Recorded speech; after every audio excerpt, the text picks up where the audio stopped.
নমস্কার, good morning. সবাই কেমন আছেন? আশা করি সবাই ভালো আছেন ও সুস্থ আছেন। আমরাও সবাই অনেক ভালো আছি। আমাদের লন্ডন ট্যুরের আরও একটি ব্লগে আপনাদের সবাইকে স্বাগত। যখন বাবা মা এসেছিলেন সেপ্টেম্বর মাসে আমরা লন্ডনে গিয়েছিলাম, তো আজকে তার শেষ দিন। আজকে হলেই আমাদের ঘোরা কমপ্লিট, কাল আমরা এখান থেকে ফিরে যাব বাড়িতে, মানে স্টকপোর্টে।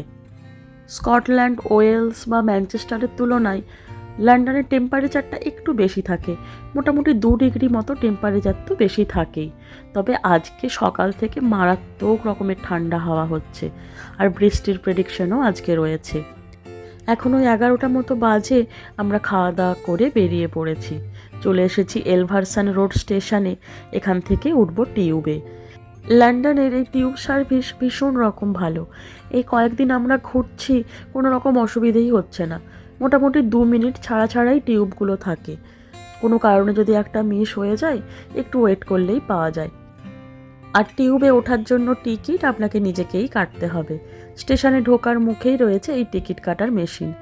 এখানে আপনি কার্ড বা ক্যাশ দিয়ে পেমেন্ট করতে পারেন, আর টিকিটের হার্ড কপি নিতে পারেন। আবার অন্যভাবেও টিকিট কাটার ব্যবস্থা রয়েছে। এই যে সামনে দুদিকে দুটো মেশিন বসানো রয়েছে, যখন আপনি স্টেশনে ঢুকবেন বা যাত্রা শুরু করবেন, তার আগে আপনার যে ডেবিট কার্ড বা ক্রেডিট কার্ড, সেটা এখানে এই যে গোল চাকতির মতো অংশটা রয়েছে, ওখানটাতে জাস্ট টাচ করাবেন।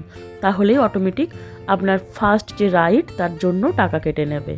তারপর আপনি যখন স্টেশন থেকে আবার বেরোবেন, আবার এই কার্ডটা টাচ করলে তবেই দরজা খুলবে স্টেশন থেকে বেরোনোর জন্য। তার মাঝখানে আপনার প্রয়োজন মতো আপনি ট্রেন চেঞ্জ করতে পারেন বা অন্য রুটের ট্রেনও ধরতে পারেন। শুধুমাত্র স্টেশন থেকে না বেরোলেই হলো। স্টেশন থেকে বেরোনো মানেই আপনার একটা রাইড কমপ্লিট। আবার স্টেশনে ঢোকার জন্য নতুন করে টিকিট বুকিং করতে হবে। এই স্টেশনটা একটু ছোট আর আন্ডারগ্রাউন্ডও নয়, সেই জন্য ভেতরে ঢোকার ক্ষেত্রে কোনো দরজা নেই। তবে বেশিরভাগ টিউব বা ট্রেন স্টেশনগুলোতেই দরজা রয়েছে। আপনি ঢোকার সময় আপনার টিকিট বা কার্ড টাচ করালে তবেই দরজা খুলবে। ট্রেনে তো এরকম সামনে বসার সুযোগ নেই, তাই টিউবেই বসলাম সুযোগ পেয়ে আজকে। সামনে থেকে এইরকম ট্রেন লাইন বা টিউবের লাইনটা দেখতে ভীষণ রকম ভালো লাগছে। তবে আগে ভেবেছিলাম এখানে কোনো ড্রাইভার থাকে না, দূর থেকেই হয়তো কন্ট্রোল হয়, কিন্তু আজকে দেখলাম না, একজন থাকেন যিনি সমস্তটা কন্ট্রোল করেন। এখন আমরা মাটির তলা দিকে যাচ্ছি, আর দেখুন এক পাশে একটু করে কিন্তু জায়গা রাখা আছে, আর ভেতরে লাইটও লাগানো রয়েছে। কোনোভাবে যদি লাইনে কোনো গন্ডগোল হয় বা কাজ হয়, যাতে যারা আসবেন কাজ করার জন্য যাতে দাঁড়াতে পারেন, সেই জন্য ব্যবস্থা করা রয়েছে। আর প্রতিটা টিউব স্টেশনের সামনে দেখছি, মানে যে দিকটাতে গার্ড চালাচ্ছেন সেই দিকটাতে এরকম একটা করে স্ক্রিন বসানো রয়েছে বা কোথাও আয়নাও রয়েছে। যিনি চালাচ্ছেন টিউব, তিনিই কন্ট্রোল করছেন দরজার সুইচ। তো যখন দরজা বন্ধ হবে বা ট্রেন চলতে শুরু করবে, তখন যাতে করে কোনো রকমের দুর্ঘটনা না ঘটে।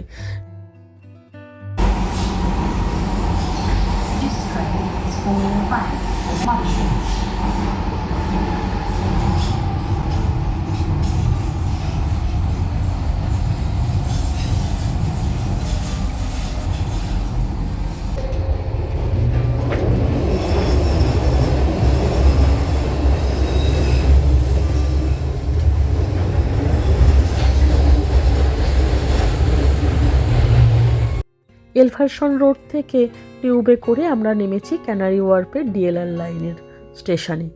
এখন এখান থেকে একটু হেঁটে গিয়েই পাশে রয়েছে ক্যানারি ওয়ার্ফের জুবিলি লাইনের টিউব। তো সেই টিউব ধরবো। আর মাঝখানের এই হাঁটা রাস্তাটা জানেন খুব সুন্দর। এই সামনে বয়ে চলেছে নদীর জল, অবশ্যই টেমস নদীর জল, আর এর চারপাশে রয়েছে বড় বড় বিল্ডিং। এই জায়গাটাকে পাতি বাংলায় অফিস পাড়া বললেই সবথেকে ভালো মনে হবে। বড় বড় কোম্পানির সমস্ত হেড অফিসের বিল্ডিংগুলো রয়েছে এখানে চারপাশে। চারপাশে বড় বড় বিল্ডিংয়ের মাঝে এই টেমস নদী জায়গাটার সৌন্দর্যটাকে যেন আরও বাড়িয়ে দিয়েছে। আর এখানেও দেখুন পাশে এই সাইকেলগুলো রাখা রয়েছে, ভাড়ায় পাওয়া যায় এইগুলো। এই লন্ডনে এসে এত ঘুরতে হচ্ছে, মাঝে মাঝে মনে হচ্ছে একটা করে সবাই সাইকেল ভাড়ায় নিয়ে নিলেই বরং বেশি ভালো হতো।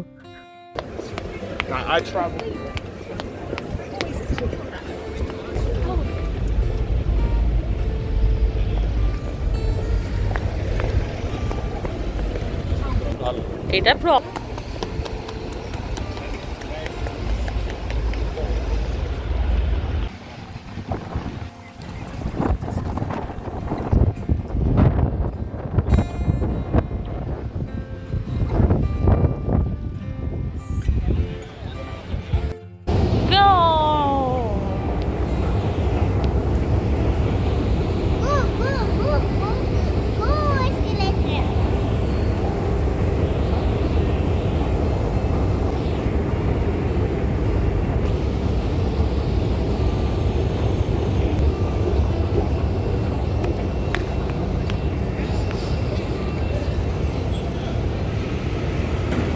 ক্যানারি ওয়ার্ফ টিউব স্টেশনে সিঁড়ি দিয়ে মাটির নিচে নামলাম। পৌঁছে গিয়েছি টটেনহাম কোর্ট রোড স্টেশনে। এখানে এখন আবার সিঁড়ি দিয়ে মাটির ওপরে উঠছি। লন্ডনে এসে এই টিউব চড়তে গিয়ে মাটির নিচে নামা সিঁড়ি দিয়ে আর ওপরে ওঠাটা আমি আর পৌলমী বেশ এনজয় করছি। মার একটু অসুবিধে হচ্ছে, তবে এখন অনেকটাই ঠিক হয়ে গিয়েছে। স্টেশন থেকে বেরিয়েই দেখি শুরু হয়ে গেছে বৃষ্টি। আর আপনাদের তো বলাই হয়নি যে আজকে আমরা কোথায় কোথায় ঘুরবো। আজকে প্রথমেই যে জায়গাটাতে যাচ্ছি সেটা শুধুমাত্র লন্ডন না, ওয়ার্ল্ডের লার্জেস্ট ক্যান্ডি শপ। যেই ক্যান্ডির শপ সারা পৃথিবী জুড়ে মাত্র 8টি জায়গাতেই রয়েছে, যার মধ্যে 5টি রয়েছে ইউএস জুড়ে, বাকি 3টি রয়েছে লন্ডন, জার্মানি এবং চীনে। ছবিতে দেখেছি ভেতরের দোকান জুড়ে রয়েছে চকলেটের দেওয়াল। পৌলমীর ভালো লাগবে ভেবেই আজকে এই জায়গাটাতে আসা। ওই যে দেখা যাচ্ছে দোকানটা, লন্ডনের M&M's ওয়ার্ল্ড। এই জায়গাটাও কিন্তু বেশ জমজমাট দেখুন। তবে এবার দেখছি বৃষ্টিটা একটু জোরেই শুরু হয়েছে। চলুন তাড়াতাড়ি করে আগে দোকানের ভেতরটাতে ঢুকে পড়ি। চলেই এসেছি। দোকানের সামনেটা একটু দেখাবো ভাবলাম, এত জোরে বৃষ্টি শুরু হয়েছে, তাড়াতাড়ি করে গিয়ে আগে দোকানের ভেতরটাতেই ঢুকে পড়লাম।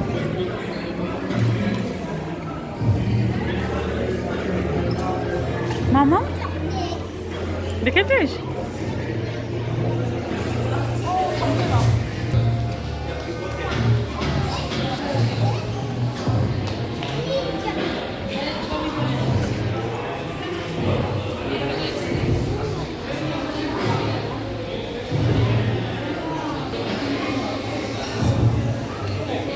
আমার ঠিক ধারণা ছিল না যে M&M's-এর চকলেট কেমন হয়, তো ঢুকেই দেখলাম আমরা ছোটোবেলায় যে জেমস খেতাম ঠিক সেই টাইপের চকলেটগুলো, তবে ভেতরে বিভিন্ন ধরনের ফ্লেভার রয়েছে। আর সামনেই দেখুন এই জেমসের পুতুলগুলো কি সুন্দর লাগছে। সবাই পরপর জেব্রা ক্রসিংয়ের ওপর দিয়ে হেঁটে যাচ্ছে। পৌলমী আর মাও একটু দাঁড়িয়ে পড়েছিল ছবি তোলার জন্য, আমিও দাঁড়িয়ে ছবি তুলে নিয়েছি কয়েকটা। চলুন, এইখানে এখন চারিদিকে দেখি চকলেট সাজানো রয়েছে, বিভিন্ন শেপের বক্স রয়েছে, তার মধ্যে বিভিন্ন কালারের সমস্ত ওই চকলেটগুলো রয়েছে। তবে এগুলো খেতে কেমন হবে এখনও জানি না, দেখতে তো ঠিক আমরা ছোটোবেলায় যে জেমস চকলেট খেতাম একেবারে তার মতোই। এই যে বক্সগুলো দেখা যাচ্ছে এর দাম রয়েছে 14.99, মানে ওই 15 পাউন্ড মতো, মানে 1500 টাকা। আর যে বোতলগুলো নিচে রয়েছে তার দাম রয়েছে 30 পাউন্ড, মানে প্রায় 3000 টাকা মতো। বাহ, এই বক্সটাও কি সুন্দর দেখতে লাগছে দেখুন। বিশেষ করে ভেতরটা এত সুন্দর কালারফুল রয়েছে, আরও ভালো লাগছে দেখতে। এখানে যতগুলো আছে মোটামুটি সবই কালারফুল। চলুন বাকি দিকগুলো একটু ঘুরে দেখি।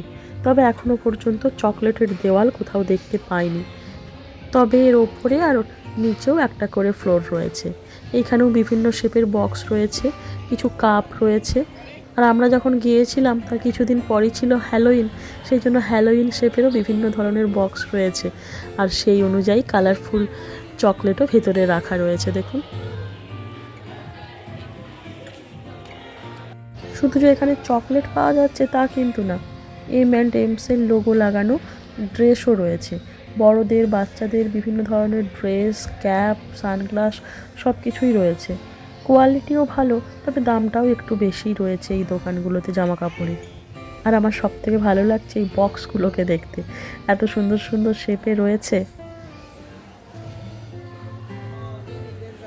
চলুন, এই ফ্লোরটা তো ঘোরা হয়েই গিয়েছে, এখানে আর কিছু সেভাবে নেই। এই নিচের ফ্লোরটাতে যাই, ওখানে মনে হয় ওই চকলেটের ওয়ালটা রয়েছে। আর এই দেখুন এখানে কি সুন্দর ছোট্ট ছোট্ট পার্সগুলো আছে, এগুলো বেশ দেখতে ভালো লাগছে তাই না? এগুলোর দাম রয়েছে 6 পাউন্ড মতো, মানে 600 টাকা। বিভিন্ন ধরনের ব্যাগ, এগুলো আবার গল্ফ খেলার জন্য বল, তারপর ছাতা, টুপি সমস্ত কিছুই মোটামুটি রয়েছে। আর এইখানটাতে রয়েছে বাচ্চাদের জন্য কিছু পেন, পেন্সিল। আর দাঁড়ান আরেকটা জিনিস দেখাই, এই তালা আর চাবিগুলো দেখুন কি সুন্দর দেখতে, ছোট্ট ছোট্ট পুতুলের মতো করে শেপে তৈরি রয়েছে। 11 পাউন্ড মতো দাম রয়েছে, মানে 1100 টাকা। চলুন এগিয়ে যাই সামনের দিকে।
চলে এসেছি নিচের ফ্লোরটাতে। আর এইখানে দেওয়াল জুড়ে চারিদিকে খালি রয়েছে চকলেট আর চকলেট। কি সুন্দর করে রং বেরঙের চকলেট এখানে সাজানো রয়েছে দেখুন। ভীষণ সুন্দর লাগছে এই চারপাশটা দেখতে। বিভিন্ন রং আলাদা আলাদা করেও রয়েছে, আবার মিশিয়েও রাখা রয়েছে। কোনোটার ভেতর রয়েছে বাদাম, কোনোটার ভেতর রয়েছে ক্যারামেল, আবার কোনোটা শুধুই চকলেট রয়েছে ভেতরে। তো সেগুলো সব পাশে লেখাও রয়েছে। আর এই চকলেটগুলো এখানে গ্রাম হিসেবে বিক্রি হয়। পার গ্রামের দাম রয়েছে 3.29 পাউন্ড, মানে ওই 340 টাকা মতো।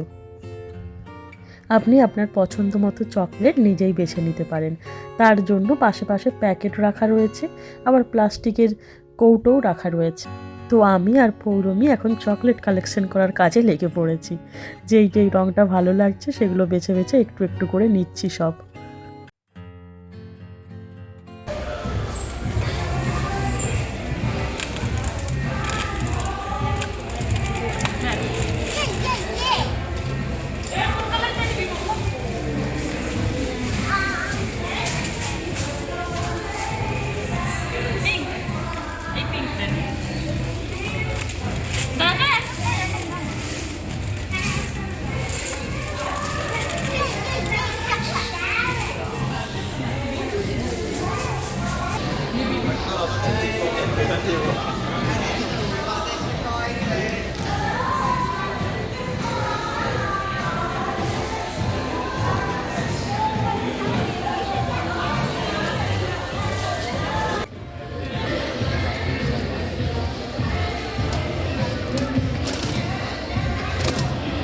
নিয়ে নে।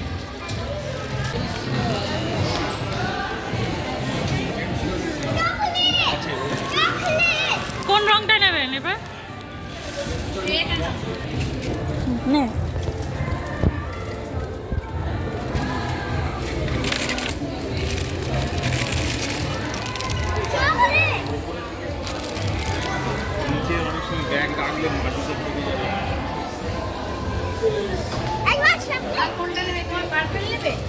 পার্পেল নিয়েছি।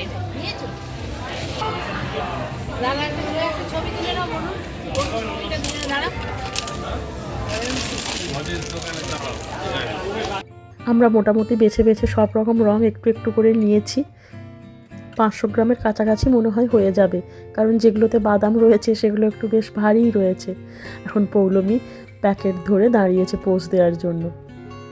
প্যাকেটটা একটু ভারী হয়ে গিয়েছে বলে ও ঠিক তুলতে পারছে না। এদিকে একটুও চকলেট খেতে পছন্দ করে না, কিন্তু এখানে এসে বেশ অনেকটাই নেওয়া হয়ে গিয়েছে। আসলে চারপাশে এত সুন্দর সুন্দর রং, কোনটা ছেড়ে কোনটা নেব, সব কিছু একটু একটু নিতে নিতে অনেকটাই হয়ে গিয়েছে। দেখুন চকলেটের ভারে নিজেই মেকে যাচ্ছে। এখানটাতেও রয়েছে বিভিন্ন ধরনের কাপ এবং কুশন, তবে সবগুলোতেই এম লেখা। এর নিচে আবারও একটা ফ্লোর রয়েছে, যেখানেও হয়তো এই ধরনের চকলেট বা শোপিস এই সবই থাকবে। তো সেইখানটাতে একবার যাব, সেইখানটা ঘুরে আমরা এখান থেকে বেরিয়ে যাব।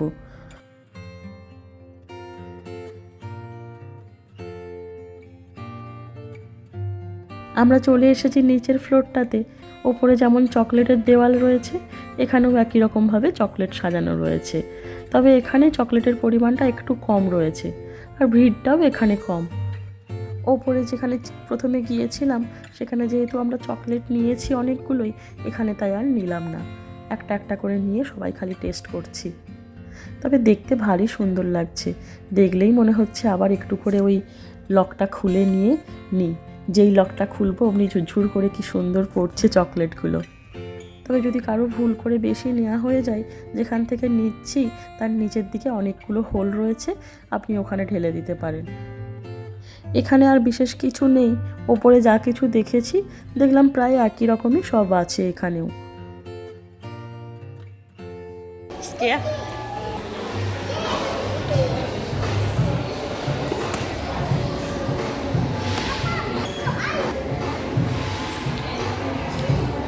পৌলমীর যাতে ভালো লাগে সেই জন্য এই জায়গাটাতে আসা, আর পৌলমীর খুব ভালোও লেগেছে।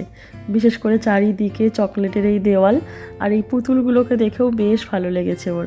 আর আমরা যখন এসেছিলাম বললাম হ্যালোউইনের সময়, সেই জন্য এখানটাতে দেখুন M&M's-এর যে চকলেট সেগুলোকে ঘোস্টের মতো সাজানো হয়েছে।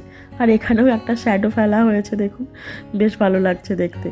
পৌলমীকে এখানটাতে একটু দাঁড়াতে বললাম কয়েকটা ছবি তোলার জন্য। 2:30 মতো বাজে এখন, আমরা এবার এখান থেকে বেরিয়ে যাব। আর আজকের মতো ব্লগটা এখানেই শেষ করলাম। এরপরে কোথায় যাচ্ছি সেটা নিয়ে আসছি পরের ব্লগে। দেখা হবে সবার সাথে তাহলে পরের ব্লগে। সবাই ভালো থাকবেন, সুস্থ থাকবেন। আর আজকের ব্লগটা কেমন লাগলো প্লিজ কেউ কমেন্টে জানাতে ভুলবেন না। সবাইকে অনুরোধ থাকলো, ব্লগটা ভালো লাগলে একটা লাইক করার, শেয়ার করার আর চ্যানেলটি সাবস্ক্রাইব করে আমার সাথে থাকার। সবাই ভালো থাকবেন, সুস্থ থাকবেন। দেখা হবে আবারও সবার সাথে পরের ব্লগে। টাটা।